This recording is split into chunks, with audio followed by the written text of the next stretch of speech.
Bom dia a todos. Estamos aqui em mais um episódio do nosso Jovem Techs, dessa vez com o querido Rodrigo Numeriano. Eu tenho a satisfação de entrevistar pela primeira vez um conterrâneo, um grande advogado natural de Recife. Rodrigo ele é formado na Universidade Federal de Pernambuco, onde também fez seu mestrado e tem doutorado pela Universidade de São Paulo.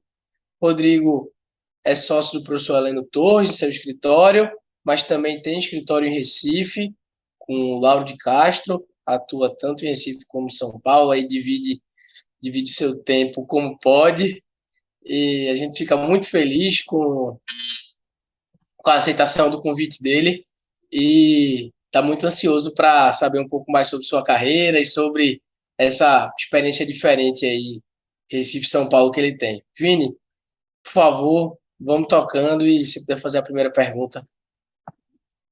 Olá, pessoal. Rodrigo, reforçando o agradecimento pela aceitação do convite. Para a gente é uma imensa alegria, uma imensa honra poder, como o Thiago falou, o primeiro conterrâneo dele. E hoje, como a gente sempre faz e deixa claro, é um bate-papo completamente informal. E, enfim, vamos dar início aqui ao nosso bate-papo, né? A primeira pergunta que a gente sempre faz para os entrevistados é como que se deu o início deles, né, o ingresso deles no direito, primeiramente, e depois no direito tributário, né? A gente Uhum. já geralmente as respostas são ou para fugir das exatas ou por influência familiar. Uhum. Então, conta um pouco para a gente como é que foi sua escolha, por Rapaz, que direito e por que direito tributário? perfeito. Antes de tudo, queria parabenizá-los pelo Jovem Tex. É um podcast muito bacana e certamente deve estar inspirando muitos jovens que aspiram seguir, não é, na carreira do direito tributário. Parabéns aos dois. Para mim é uma satisfação imensa poder participar e dar uma mensagem otimista para quem estiver ingressando nessa carreira, que eu pessoalmente sou um entusiasta. Comigo foi diferente, não era para fugir de exatas, não, nem para fugir da área de saúde. Eu, desde pequeno, queria ser diplomata. Não sei como eu dizia isso,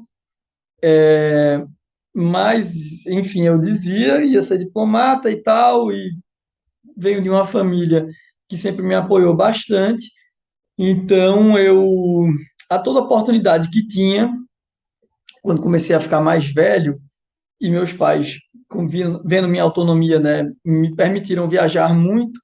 Eu sempre viajei muito para aprender línguas. Então, morei em Paris, morei em Roma, morei na Inglaterra por diversas vezes e em diversos momentos distintos eu falo algumas línguas. E aí, numa das vezes, eu estava estudando em Paris, já mais velho, devia ter uns 18, 19 anos, numa escola muito boa, que de manhã a gente estudava francês e à tarde nós estudávamos um francês mais aplicado para negócios. E aí havia dois meninos mais velhos do que eu que estavam se preparando para fazer a prova do Itamaraty. E aí eu conversava bastante com eles e meu mundo caiu, porque não era propriamente o que eu achei que era. É uma profissão lindíssima, mas eu acho que eu percebi que eu era mais afeito à dinâmica, né, da vida privada do que ao serviço público. Então, quando eu voltei, eu já estava na Faculdade de Direito do Recife. Quando eu voltei a Recife, acredito nessa época que a federal estava em greve, porque era muito comum na minha época algumas greves de professores e elas duravam alguns meses. Então, quando isso acontecia, eu sempre viajava para não ficar aqui em Recife.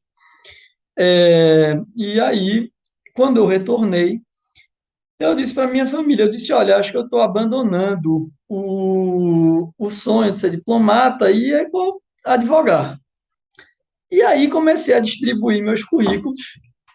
Naquela época eu não tinha experiência nenhuma e ninguém me aceitava, não sei por quê. E aí eu recebi minha primeira entrevista, né, de estágio, que eu nunca esqueço, que é um escritório que mora no meu coração. que foi o Urbano Vitalino Advogados, que é o escritório mais antigo, um dos mais antigos do Nordeste. E aí eu entro lá para fazer a entrevista. Eu ia provavelmente para a área civil, o basicona. E aí, quando eu estava caminhando com o sócio, o Roberto Pimentel, para ele me mostrar o escritório, já depois da entrevista bem feita e visivelmente com a intenção de me chamar para ir trabalhar lá, ele passando pelo corredor, sai um sócio da sala, chamado Alexandre Góes, que foi o meu primeiro chefe, com quem eu aprendi enormemente. E aí, Roberto Pimentel diz: Alexandre, esse é o novo estagiário e tal, ele tem um currículo bacana, ele vem se juntar aqui a nós. E aí, Alexandre falou: Roberto, minha estagiária vai sair de férias, deixa ele comigo. Então, foi assim que eu ingressei no direito tributário. Não tinha pago direito tributário na faculdade, não sabia nada de direito tributário e fui aprendendo na marra com esse grande professor. E, enfim, desde então nunca mais saí. É um ramo muito apaixonante, não é? Como a doutrina mais tradicional costuma dizer, o direito tributário é um direito de sobreposição, então ele não existe sozinho, não é? Ele sempre existe como um reflexo de outros ramos do direito. Então, o bom tributarista, sem nenhuma vaidade ou, enfim, pretensão ou presunção no meu comentário, o bom tributarista ele precisa navegar por outros ramos do direito. Ele tem que entender direito constitucional, ele tem que entender direito civil, ele tem que entender direito comercial, ele tem que entender direito societário, ele tem que entender de contabilidade. Então, quando eu percebi, eu sempre gostei muito de estudar. Eu nunca fui nerd, mas sempre gostei de estudar, especialmente coisas que me interessavam. Então, quando eu percebi que o direito tributário me dava essa amplitude de coisas para conhecer, eu percebi que era um lugar onde eu me identificava bastante e decidi trilhar esse caminho. Muitas vezes, né, o cara sem nenhum prejuízo, porque é uma carreira também interessantíssima, mas o cara quer estudar direito ambiental, então muito provavelmente ele vai focar exclusivamente naquilo e vai ser muito bem sucedido e brilhante naquilo, mas me parece algo mais estreito do que provavelmente o direito tributário, que até o ambiental às vezes repercute, né? Créditos de carbono agora, como tributar? O que é isso? Onde vamos registrar? É tangível? É intangível? Quando eu vender, tem piscofins? Não tem? São, enfim, é exatamente por essa sobreposição que, enfim, o direito tributário, ao meu ver, se torna tão rico e foi algo que me encantou desde o primeiro momento a seguir nesse caminho. Mas já respondi a sua pergunta, né, Vini? Não foi para fugir de não foi para fugir de exatas, nem de saúde, foi por mero acaso. Eu acho que a vida acontece muito assim. Não tinha, naquela época eu era uma página em branco, e aí, por coincidências da vida, eu terminei caindo no tributário, me identifiquei e assim segui. Não, muito legal. Antes da próxima pergunta, te desculpa tomar a palavra, é, coisas muito importantes na sua fala, Rodrigo. A importância de você não ficar adstrito somente ao direito tributário. E Uhum, outra coisa que é muito pelo momento que a gente vive, né, isso para os jovens eu acredito que é muito importante, né?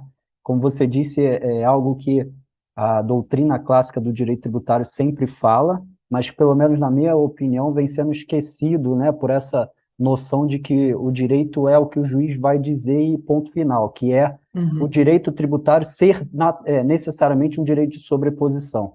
Então, uhum. a sua mensagem assim é muito importante, né? Já mostra que vai ser um bate-papo excelente e, enfim, muito bacana como você veio parar no direito tributário, né? Talvez se você tivesse passado no corredor do escritório um minuto antes, talvez você não Antes, estivesse aqui hoje conosco. é verdade. Talvez estivesse num bate-papo de direito penal. Exatamente. Tiago, por favor. Muito, muito curioso, Rodrigo. Antes de perguntar, uma coincidência boa também, eu também estagiei no Urbano Vitalino, no Que comecinho da bacana. faculdade. Eu Uhum, estudei na Universidade Católica e o Urbano Vitalino é uhum. do É muito lado, né? A perto. gente ia a É. pé para o escritório, Uhum, almoçava, ficava Passava o dia Perfeito. naquela região. Você falou do Uhum. Alexandre, o Alexandre também foi professor lá da Da casa, Católica, né, de da processo Universidade civil. Católica. Uhum. Vini. Inclusive, já que estamos falando de ilustres recifenses, vai Uhum. ter um congresso em março do ano que vem, da Universidade Católica, junto com a Federal, em homenagem ao professor José Sotomayor Borges, Vini, que você gosta muito, você é um Uhum. admirador também do Humberto Ávila, e estão recebendo artigos, então, quem sabe a gente não escreve alguma coisa.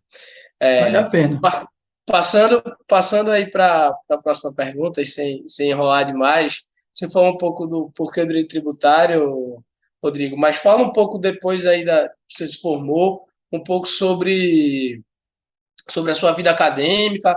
Você fez mestrado, fez doutorado, você é muito Uhum. jovem, você foi um dos doutores, ou o doutor mais jovem em Direito pela USP, me corrija se eu estiver errado, e sua trajetória também no escritório, como você virou sócio do professor Heleno, mas depois você continuou tendo negócios de sua cidade natal, que é algo que Uhum. certamente é muito desafiador.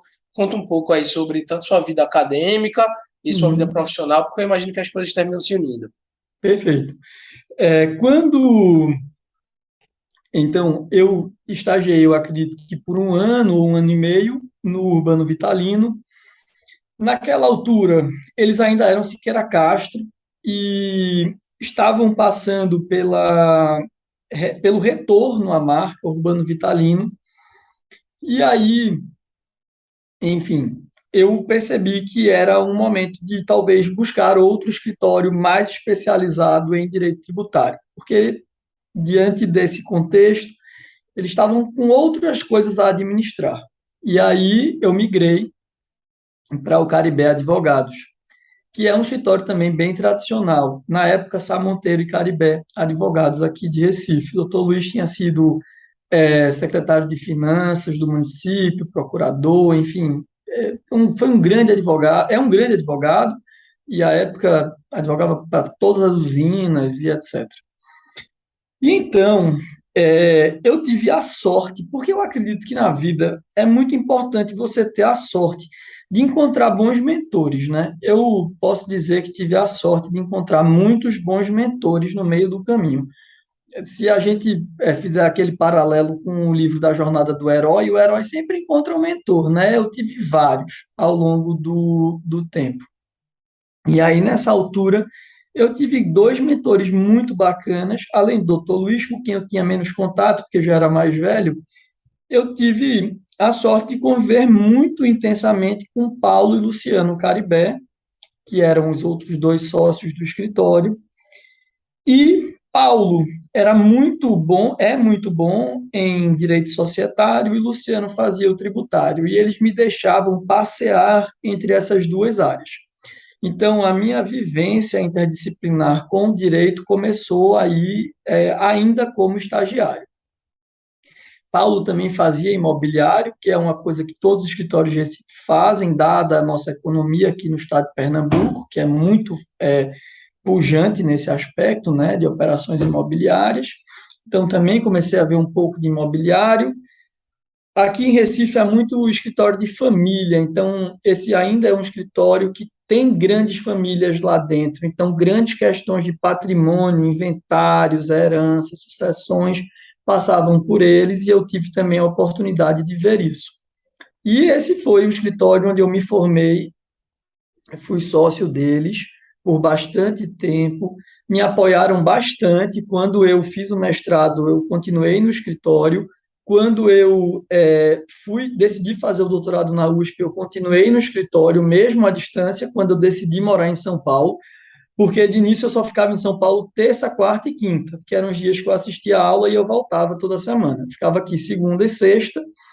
Isso depois começou a ficar muito cansativo, e aí eu acredito que depois de quase um semestre ou quase um ano, eu decidi ficar lá, mas ainda assim eles me apoiaram, eu continuei na sociedade, e aí houve um. Ainda continuei na sociedade. Quando recebi o convite do professor Heleno, não ainda de sociedade com ele, mas quando recebi o convite dele para ir ajudá-lo no escritório, porque ele era meu orientador na USP, e é muito comum que os orientadores chamem os orientandos para auxiliá-los nos escritórios.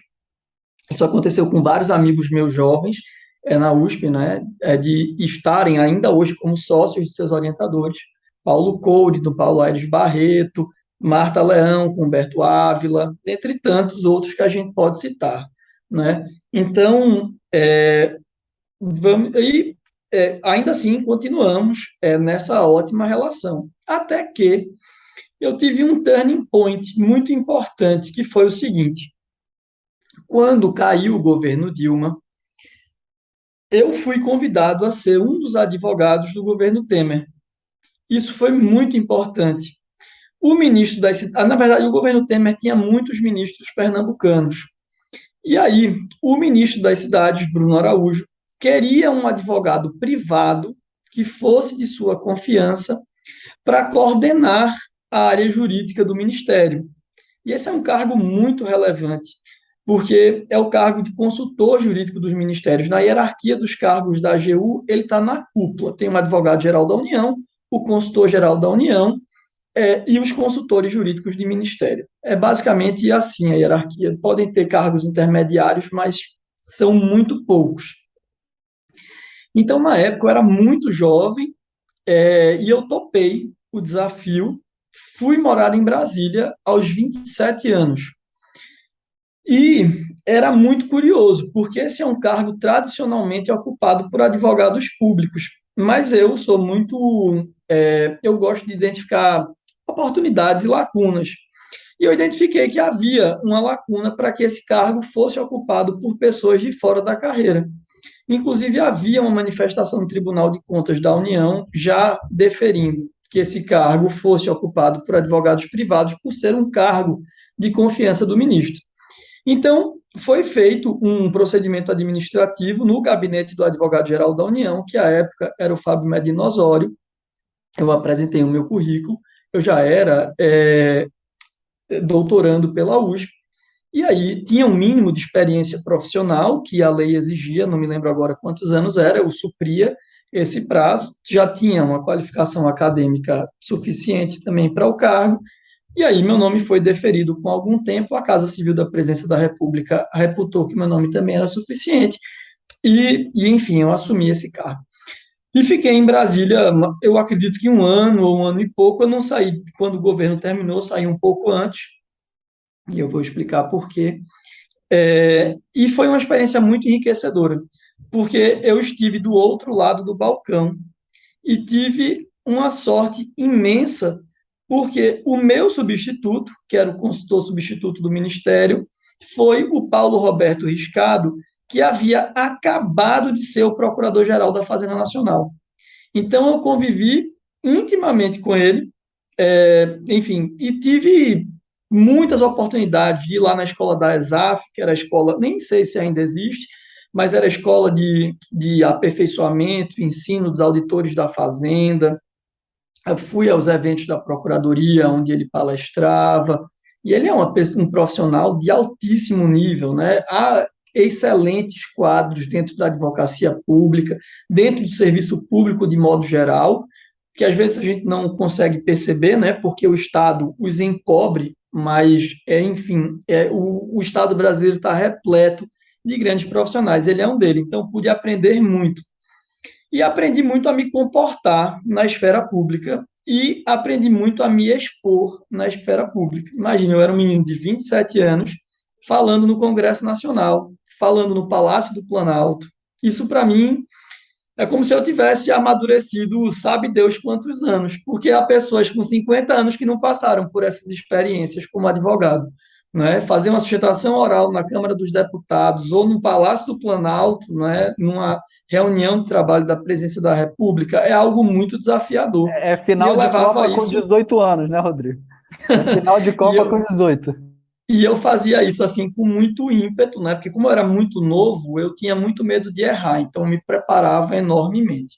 Então foi assim um período de muito amadurecimento profissional para mim. Eu já tinha concluído os créditos na USP, então fiquei realmente full time em Brasília. Foi um período em que eu fiz muitas amizades lá, carrego esses amigos, inclusive, até hoje, daí, porque minha namorada, inclusive, é de Brasília, não é desse período, né, que eu namorava com a menina de Recife nessa época, mas é do mesmo ciclo de amizades, aí comecei a namorar com ela depois. E aí, quando eu concluí a minha tese de doutorado, eu fui a São Paulo, né, para fazer a defesa, ainda estava no Ministério, e aí, quando terminamos a defesa, meu pai convidou os professores e o professor Heleno e tal para jantar, e o professor Heleno me fez, durante o jantar, a proposta de voltar ao escritório dele, aí nessa condição de sócio. E aí são aquelas oportunidades da vida, né? De o cavalo branco que só passa uma vez, não podia dizer não, e ele queria que eu voltasse de forma muito imediata, mas tanto da mesma forma que eu não fui para Brasília de forma tão imediata para atender o pedido de Bruno Araújo, porque eu tinha compromissos com o professor Heleno no primeiro momento, eu também não saí de Brasília de forma tão assodada, porque eu também tinha compromissos com o Bruno Araújo. Então, eu fiquei mais um tempinho em Brasília, arrumei tudo o que eu precisava e depois voltei para São Paulo. Aí, nesse período, e isso explica agora o que eu vou dizer da minha desvinculação ao Caribe Advogados. Nesse período em que eu estava no poder público, para ninguém nunca apontar que eu, por qualquer motivo, fiz lobby, ou que se eu prosperei na vida foi porque, de algum modo, eu usei o cargo, eu suspendi a minha OAB. Então, eu nem trabalhei no escritório do professor Heleno nesse período, nem trabalhei no Caribe Advogados. Eu fiquei totalmente fora da advocacia privada por todo o período em que eu estava em Brasília. Não assinei nenhum processo, não fiz absolutamente nada. Renunciei, inclusive, em todos os processos em que eu estava subestabelecido, para que me conduzisse da forma mais correta possível. E aí, já estava com esse elo desfeito, né, do Caribe, e a minha vida seguiu, então, com a sociedade exclusivamente com o professor Heleno pós-Brasília para frente. E aí, quando eu saí do poder público, começaram a surgir uma série de demandas aqui em Recife, dos meus antigos clientes que sabiam que eu não estava mais em Brasília e que eu tinha voltado a advogar. E aí foi quando eu perguntei ao professor Heleno, professor, o senhor quer, eu chamei ele de professor, eu disse, professor, o senhor quer abrir comigo em Recife? E ele disse, não, Rodrigo, pode abrir sozinho. A advocacia dele é uma advocacia muito consultiva, né? Uma advocacia muito complexa de pareceres, e eu, aqui em Recife, especificamente, tenho uma advocacia mais combativa, de contencioso mesmo, e até excedendo o direito tributário. A gente, no escritório aqui, é meio que um escritório full service de direito empresarial. A gente faz contratos, faz imobiliário e faz tributário também. A gente trata de patrimônio, é o que eu costumo dizer à minha equipe, né? Então, eu abri, naquela altura, eu tinha 29 anos, e aí eu chamei Lauro, que à época que tinha sido meu estagiário no Caribe, e ele topou ser o meu sócio. E aí nós começamos aqui em Recife, numa sala emprestada, bem pequenininha, devia ter uns 40 metros. Graças a Deus, com uns 8 meses, essa sala ficou pequena, nós nos mudamos para uma sala maior, de uns 100 e poucos metros, e hoje nós ocupamos, com 4 anos de escritório, tenho muito orgulho de dizer isso, nós ocupamos com 4 anos de escritório meio andar de um dos melhores empresariais aqui de Recife. Então, eu sempre brinco que a cada ano o escritório ele multiplica de tamanho numa proporção muito bacana. Isso tem um custo muito interessante, que é o custo da sua dedicação, né? Eu costumo dizer que crescimento é infinito. E crescer mais ou menos, não há nada de errado nisso.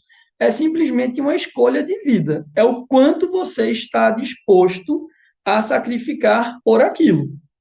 E tão somente isso. Essa é uma mensagem que eu deixo para todos os jovens que estiverem nos vendo. E eu sou muito jovem, eu tenho 33 anos, mas tenho já, desde muito cedo, essa clareza.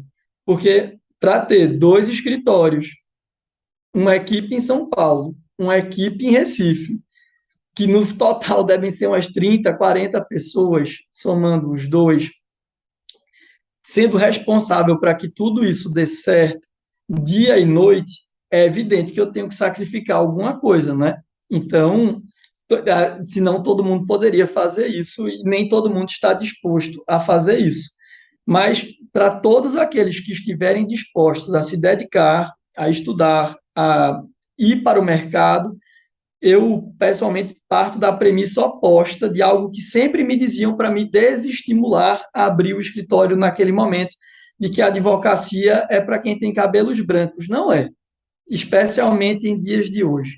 Há muito espaço para advocacia exercida por pessoas jovens. Agora, a gente tem um trabalho talvez triplicado, porque a gente precisa passar, tecnicamente, uma credibilidade muito grande. A gente não tem o cabelo branco, e aí a gente precisa compensar pelo excesso, né, de técnica e de demonstração de técnica a cada caso concreto. E esse é o nosso grande desafio enquanto jovens. Mas, por outro lado, também, e dando uma mensagem de muito otimismo, a gente tem algo muito bacana, porque a gente tem o elemento surpresa que a pessoa mais velha não tem.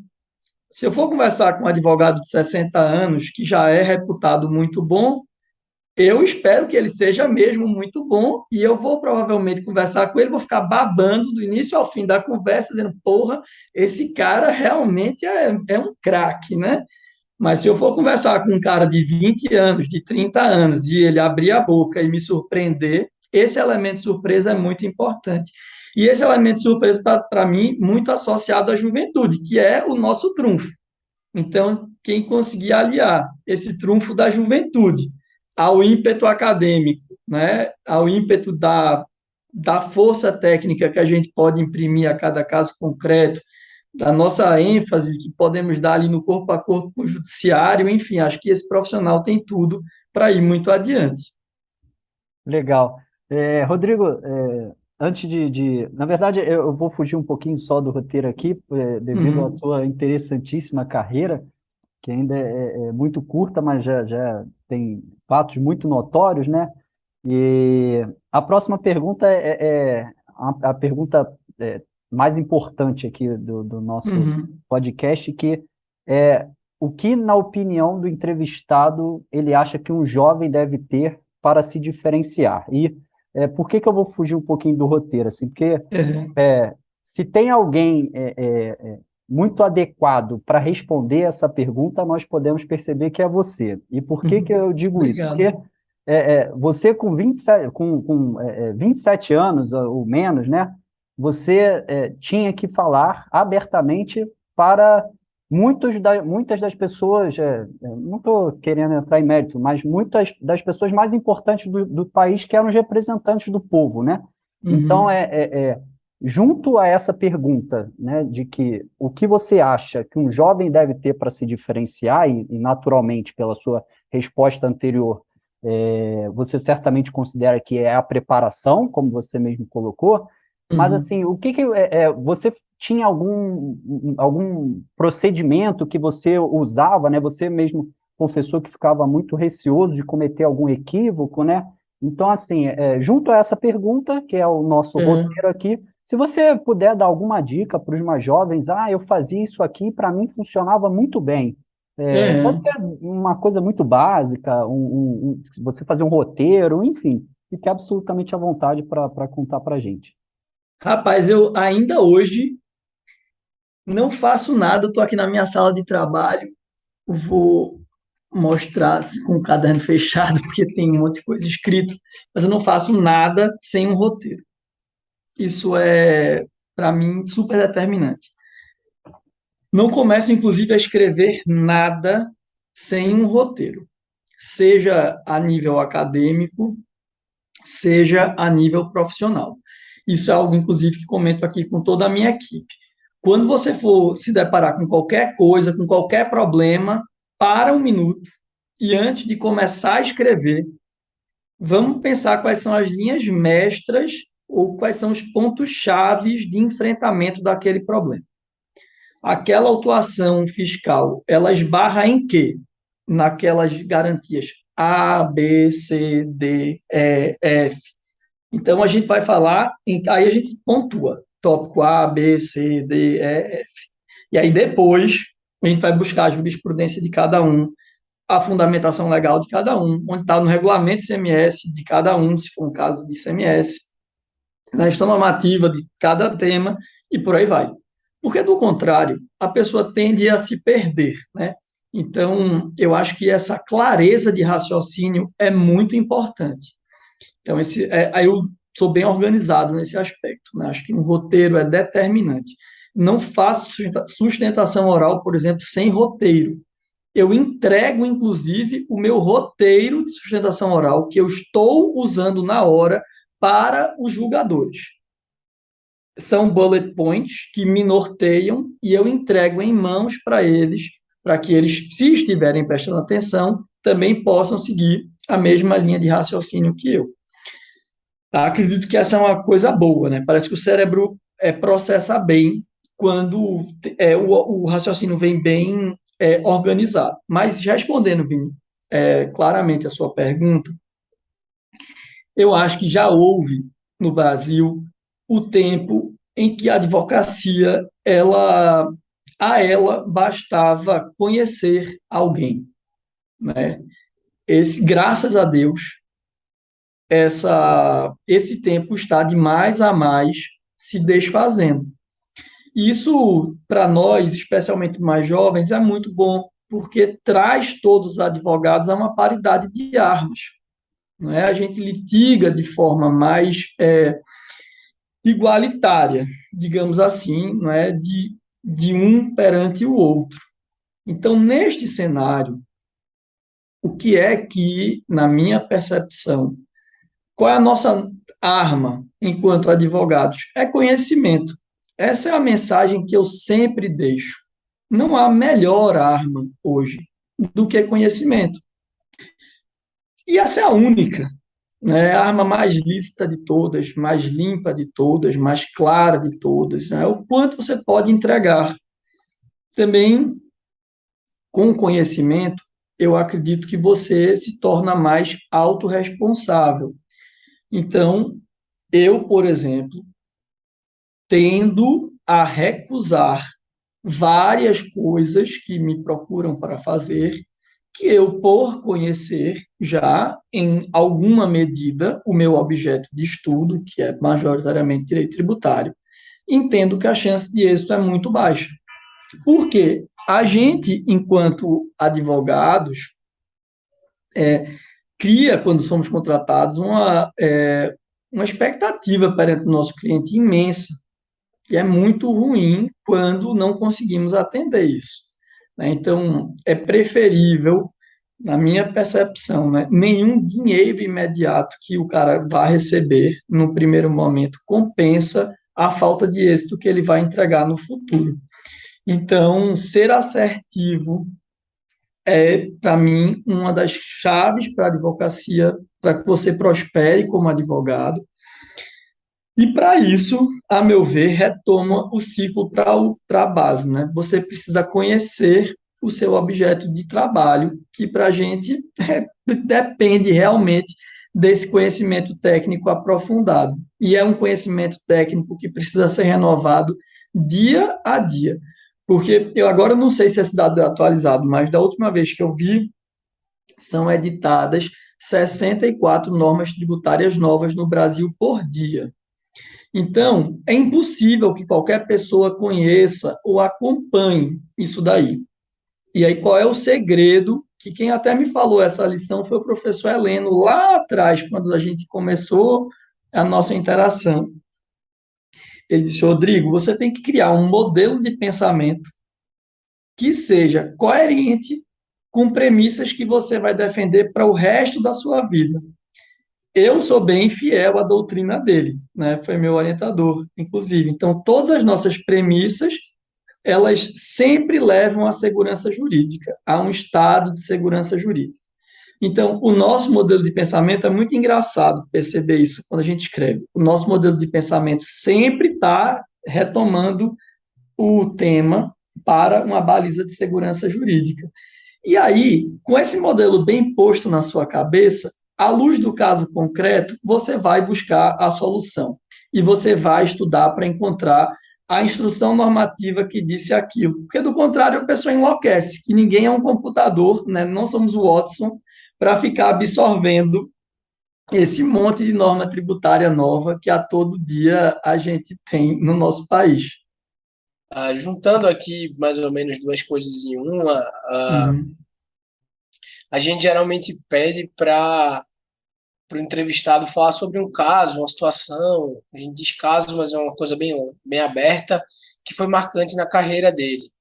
Então, uhum, eu te peço para juntar essa sua, se possível, claro, juntar essa sua resposta com uma pergunta subsequente que seria falar um pouco sobre seus planos para o futuro. Então, citar alguma situação, mas também nos dizer o que é que você está pensando para frente, se você está focando mais em São Paulo, mais em Recife, nos dois, se tem uhum, mais algum projeto acadêmico vindo aí, se tem uhum. alguma coisa que está chamando sua atenção aí na frente. Comenta, comenta essa última pergunta antes de a gente fechar, Rodrigo. Perfeito. Rapaz, eu tenho um caso muito interessante que eu conto sempre, e é uma lição também de direito, que eu recebi na prática. Lá nos idos de 2014, de 2015, tinha uma empresa pernambucana, eu ainda advogava no Caribé, havia uma empresa pernambucana com um grande problema tributário. À época, eu acho que ele era o 14º maior problema tributário do país. E eu já estava fazendo um doutorado na USP. Daí, esse empresário, ele vinha passando por diversos escritórios e ninguém dava uma solução. E aí, eu escutei, estava passando no corredor, escutei um pouquinho do problema, entrei na sala de Luciano Caribé, continuei escutando, e aí depois eu dei a solução. Eu tinha visto uma aula na USP nessa semana sobre o tema. Maquiavel dizia que um homem precisa de duas coisas: virtus e fortuna. Virtude e sorte. Às vezes a sorte é muito importante mesmo, porque por duas vezes a gente está na mesma conversa aqui falando do elemento sorte. Só que a virtude, que é o estudo e etc., às vezes constrói a sorte, né? Porque ela nos deixa perto da sorte no sentido de poder aproveitar a oportunidade. Então, eu escutei, voltando ao tema, eu escutei esse problema, demos a solução. E daí, o escritório ficou super feliz, o cliente ficou super feliz. Eu era muito, muito jovem, devia ter 20 e pouquinhos anos, comecei a fazer doutorado, eu acredito, com 24 anos. E aí, disseram, olha, Rodrigo, vamos então perguntar ao professor Heleno se ele não dá um parecer para esse caso. Daí, ligamos para o professor Heleno, ele disse que daria o parecer para esse caso. Entramos com ação anulatória, perdemos em primeiro grau e apelamos aqui para o TRF5.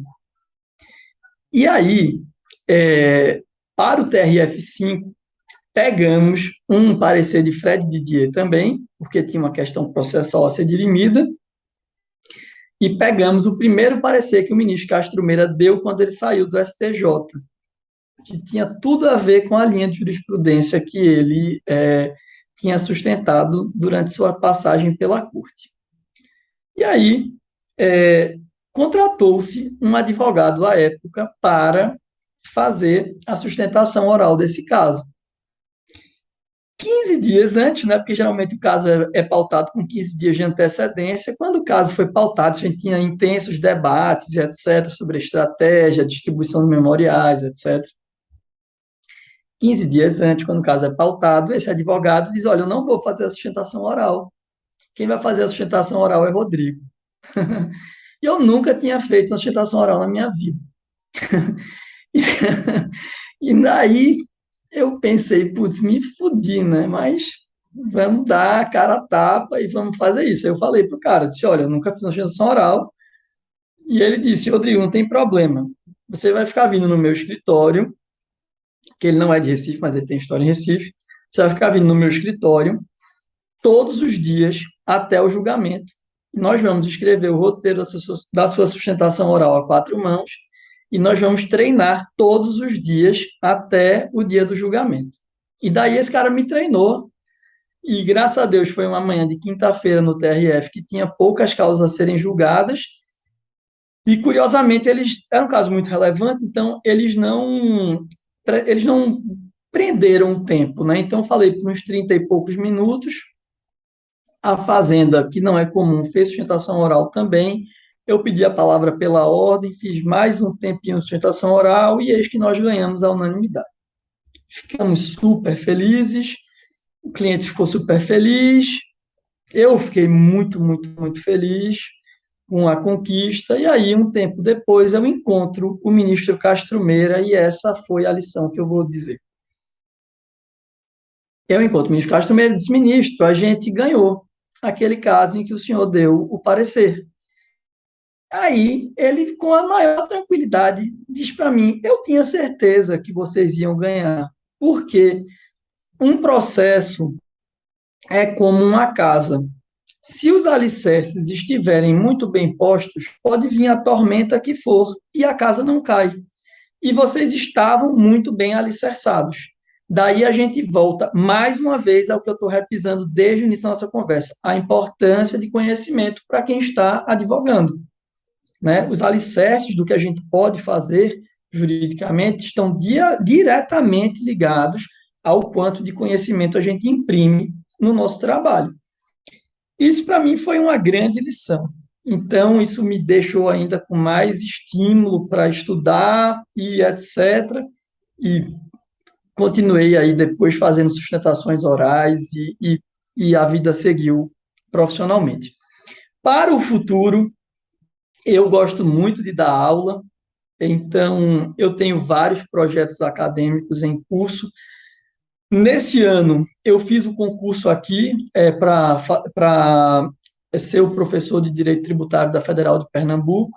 Passei em primeiro lugar, mas o candidato que ficou em segundo lugar criou um monte de problemas, então esse concurso está judicializado. Eu sigo ganhando no Poder Judiciário.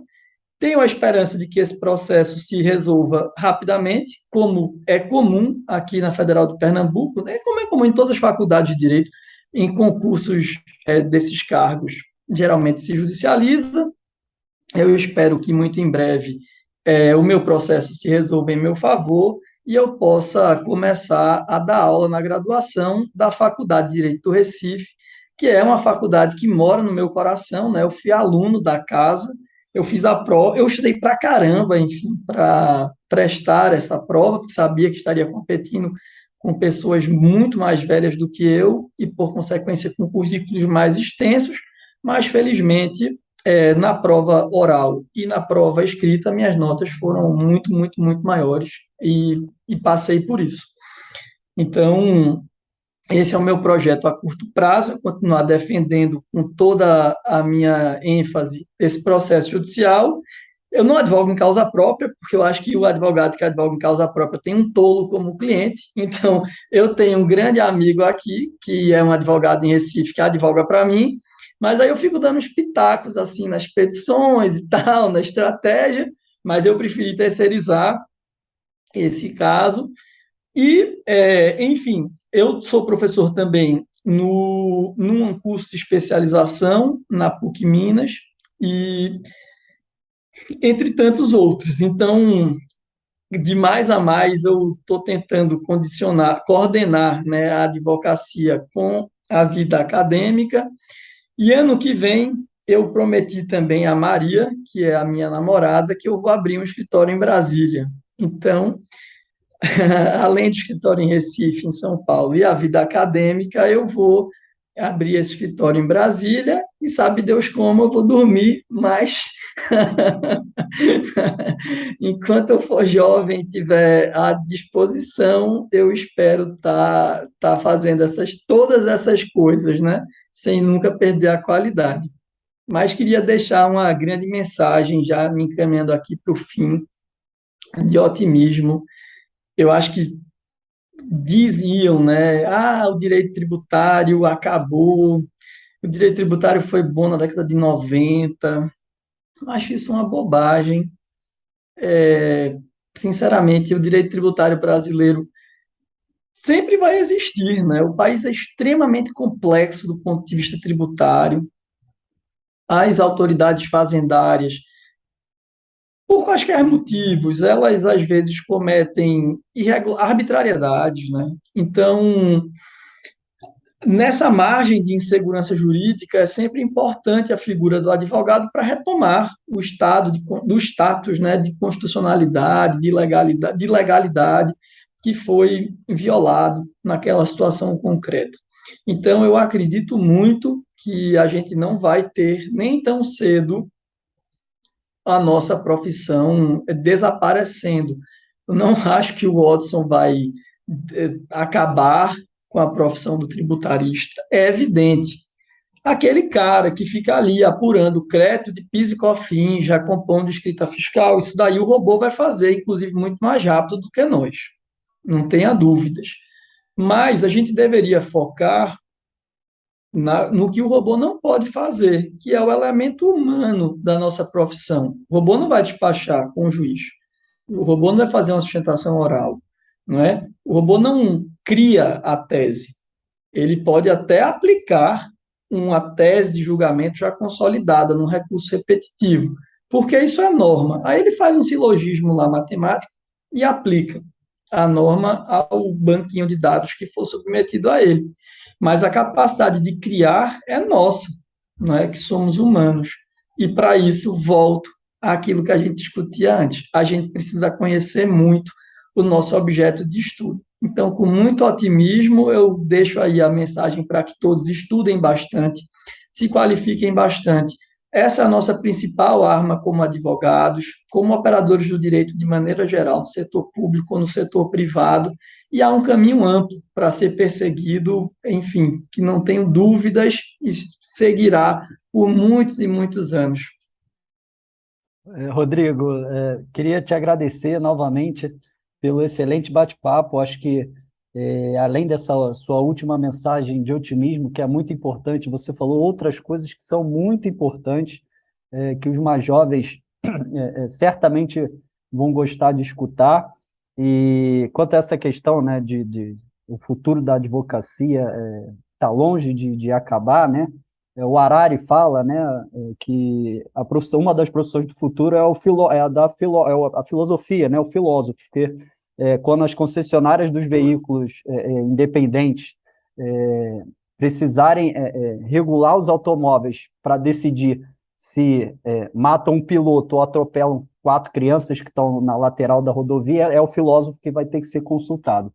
Então, antes de passar a palavra para o Tiago, a gente fica muito feliz de ter você aqui e, curiosamente, no episódio passado a gente entrevistou a professora Marta e aqui hoje, felizmente, se Deus quiser, nós teremos a entrevista com o segundo professor de graduação.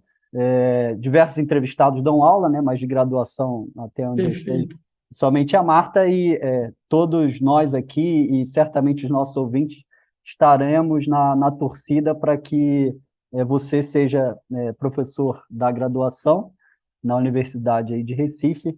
E, enfim, vou passar a palavra para o Tiago, mas só agradecendo mesmo, e foi um bate-papo muito legal, que inclusive foi repleto de questões muito interessantes, inclusive para mim, eu tenho certeza que para o Tiago também. Obrigado. Rodrigo, muito obrigado. Como eu disse no começo, o primeiro pernambucano conterrâneo no nosso podcast, é uma honra e um privilégio para a gente. Eu não sabia que você tinha passado no concurso da Faculdade de Direito do Recife. Tenho certeza que vai dar certo e a Casa de Tobias ganha um grande nome no seu direito tributário. Primeira faculdade de Direito do Brasil.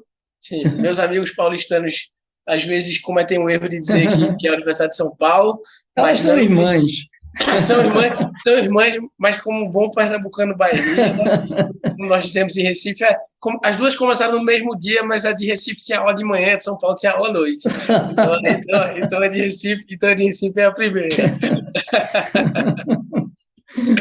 Mas te agradeço, cara, te desejo muito sucesso. Sua trajetória é muito inspiradora, muito legal de conhecer melhor. E a gente agradece muito.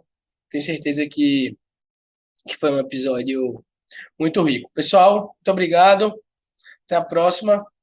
Obrigado também, parabéns pelo projeto e sigam firmes. Um abraço. Um abraço a todos, tchau, tchau.